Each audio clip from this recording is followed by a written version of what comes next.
చూస్తుంటేనే నోరూరుతుంది కదా. చేపగుడ్డు ఫ్రై అనమాట. వంట రాని వాళ్ళు కూడా, బ్యాచిలర్స్ కూడా ఎంతో ఈజీగా, ఎక్కువ ఆయిల్ వాడకుండా, ఎక్కువ మసాలాలు వాడకుండా 5 నిమిషాల్లో చేసుకునే చేపగుడ్డు అనమాట. హలో, అందరు ఎలా ఉన్నారు?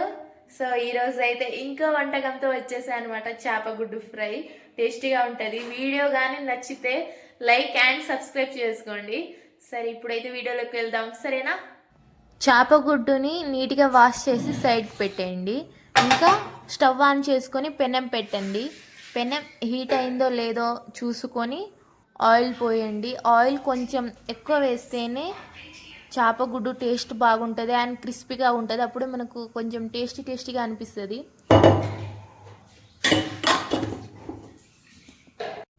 ఆయిల్ బాగా హీట్ అవ్వాలి. హీట్ అయిందో లేదో చూసుకొని ఇప్పుడు మనం వాష్ చేసిన చేపగుడ్డుని అందులో వేయాలన్నమాట.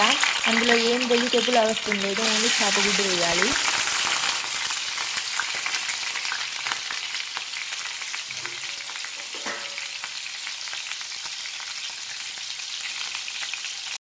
ఇప్పుడు ఆ చేపగుడ్డుని స్మాష్ చేయాలన్నమాట. ఇంకా 5 మినిట్స్ వరకు ఇలా స్మాష్ చేస్తూనే తిప్పుతూనే ఉండాలి.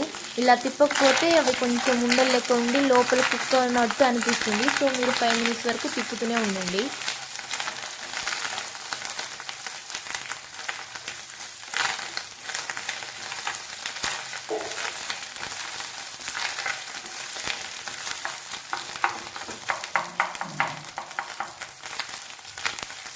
ఫైవ్ మినిట్స్ అయిన తర్వాత మనకి ఈ టెక్స్చర్ వస్తుంది అనమాట. అప్పుడే క్రిస్పీగా అవుతుంది. ఇంకా మన చేపగుడ్డు టేస్టీగా అనిపిస్తుంది.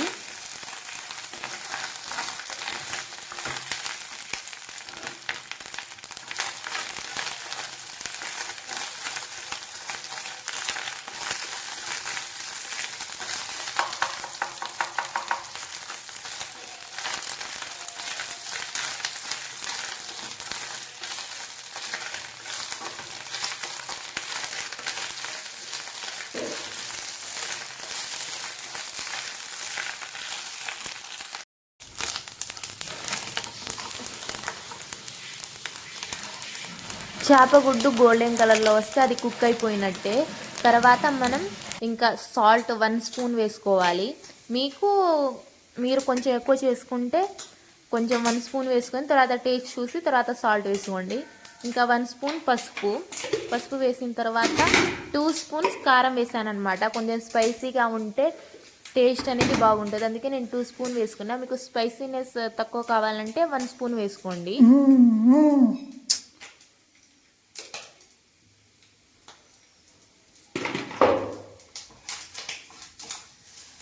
మూడింటిని 1 మినిట్ వరకు మిక్స్ చేయండి. మొత్తం మిక్స్ చేసిన తర్వాత అలా 5 మినిట్స్ కుక్ అవ్వనివ్వండి. తర్వాత ధనియాల పొడి కొంచెం వేయండి. టేస్ట్ చాలా బాగుంటుంది అనమాట. ఇంకా ఇప్పుడు మన స్పెషల్ ఇంగ్రీడియంట్ లాస్ట్లో అయిపోవడానికి వచ్చింది. సో కొత్తిమీరని సన్నగా తరుక్కొని అలా పైన చల్లుకుంటే టేస్ట్ చాలా మస్తుంటుంది అనమాట. ఇప్పుడు మన చేపగుడ్డు ఫ్రై అయిపోయింది. ఇంట్లో ట్రై చేసి ఎలా ఉందో చెప్పండి.